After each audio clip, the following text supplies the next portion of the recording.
I'm Wood, And I'm Webb. and together we're the Wood and Webb Show. Ron, how you doing today? Doing pretty well, man. How about you? I can't complain. How's the weather where you are? Oh, a little bit stormy, up here in Portland, Oregon. How about you in Houston, Texas? It's sunny and in the 80s, so it's Ooh, nice lucky out. you. Yes, Lucky sir. you. Yes, sir. So today we're talking about podcasting and how it fits within the e-learning environment, right? Yeah, absolutely. Like podcasting's only been around for the last 20 or so years. It's really taken off, I think, throughout this last time, though. So it's really great that we're going to be able to talk about this and hopefully share with our listeners some of the benefits in e-learning for sure. Excellent. That actually leads us into my first question for you. What do you think about podcasting? I love it. I don't know about you, but I travel a lot for work. I'm usually gone, 3 to 4 days a week, traveling anywhere for up to an hour, hour and a half. It's nice to be able to get something to learn on the go. You're not just listening to music. You can actually expand your knowledge. It's just really, really great and really convenient at the touch of your fingertips. What about you, though? What do you think? No, you're absolutely right. The availability that it has 24/7 for your access is amazing. And the opportunity that you get if you find the right information, the right expert, or the right person that's doing the podcast, the information that you get is so valuable. And it's so much easier than reading, right? And so Right. um, I enjoy it. I myself listen to on my car ride to work. I usually have an hour traveling back and forth to and from home when I go to work at any time. So I use it to use my time wisely. Yeah, absolutely. I think of a lot of people that I work with that are like, man, I wish I had more time to read and gain knowledge and stuff. And this is just such a convenient way to be able to do it, on the go, like you just said. Absolutely, absolutely. So what do you think about the benefits of it in learning? As we're talking about it, we're obviously in e-learning right now, the two of us. So what do you think though with podcasting? Where does that come into play? Hey, Ryan, great question.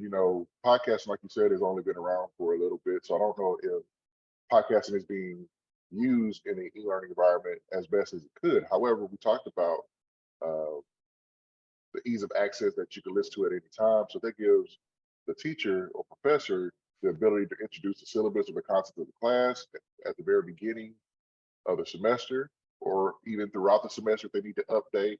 They can record their lectures, so Mm, the students can come back and listen to them at any time. Um, you can also use it for recursive feedback and allow students to give feedback or give communications back in audio form. Or if you have the platform to where you can write or type something in that you can give feedback that way. And it also it gives you the ability to, how we get presentations throughout the semester, to be able to record those presentations or even to just give a presentation in that format. But, podcasts allow you to cover a broader array of topics. Again, we already talked about the free and easy accessibility, and it's way more easier to listen to a podcast than to read that same amount of information. So, I mean, podcasting can take you very far. yeah, absolutely. I remember when we were starting off in term one and you and I were going back and forth talking about Senge, right? How are we going to read this entire book? Audiobook, bam, you get it done in about 2 weeks. I'm definitely Exactly. with you on that. Wanting to go back to Exactly. your recursive feedback, right? So I think that feedback's good, right? But the world's really evolved over these last 20 years, especially technologically, right?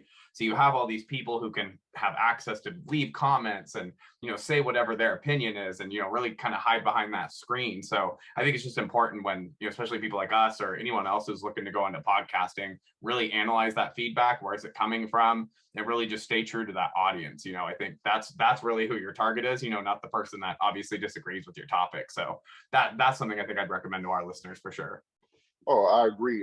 Especially if you're going to be a podcaster, you have to make certain that you are constantly looking over that feedback to make sure that it's Yep. constructive, right? If it's defensive or offensive, things of that nature, you might want to get those out of there. You have the ability to do that. And so, but if it creates a substantial debate in a good way, then I think that helps the listeners, even the podcaster themselves, gain knowledge about the topic at hand. Yeah, absolutely.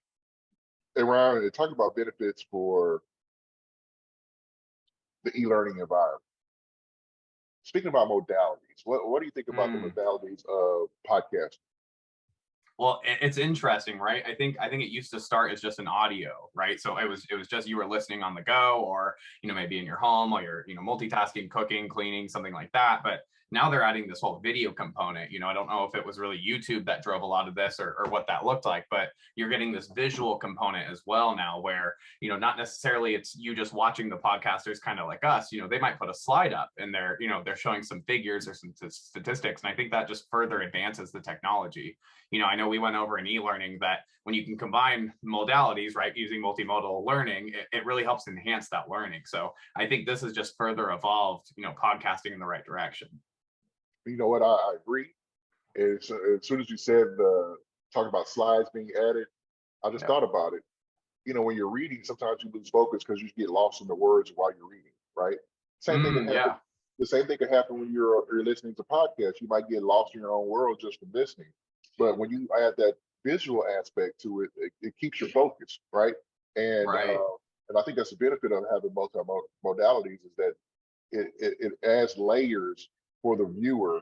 That way, they not only can hear it, but they can see it, and it adds to their ability to retain that information. No, I'm in complete agreement with you. I think multimodal learning is really important, and it's really effective in podcasting, especially how they've evolved it. Well, now let's shift into those learning theories, right? So, I think we've talked a lot about, how the modality works. We talked about how recursive feedback lies in it, but, there's definitely some learning theories that are involved in podcasting. What do you think? When I think about learning theories, a couple come to mind, but first and foremost, connectivism, right? We're connecting a group of Mm, people that are interested in the same topic. They're coming together, they're creating community, they're willing participants that want to engage in this activity, and they're not only listening to the podcaster's advice or their insight and ideas, uh, given the right platform, they're able to return advice, ideas, and things of that nature. So it's really growing a community of practice, right? And so connectivism is one of the first things I think about when I think about learning theories.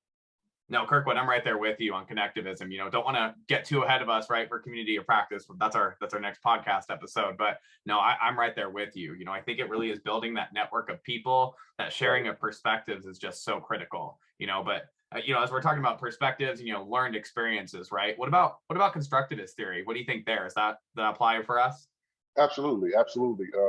The constructive theory is, these individuals that are participating, they're doing so again freely and willingly, and they are actively learning as they do so.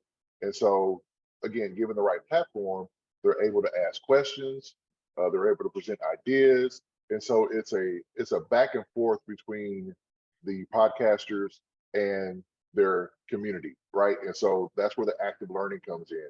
And podcasts also allow individuals to self-reflect, because when you're listening, even if you're not actively participating, but you're listening, you can hear what all is going on, and you can self-reflect and be like, am I on the same page with them? Am I doing the same things they're doing, or what am I doing different?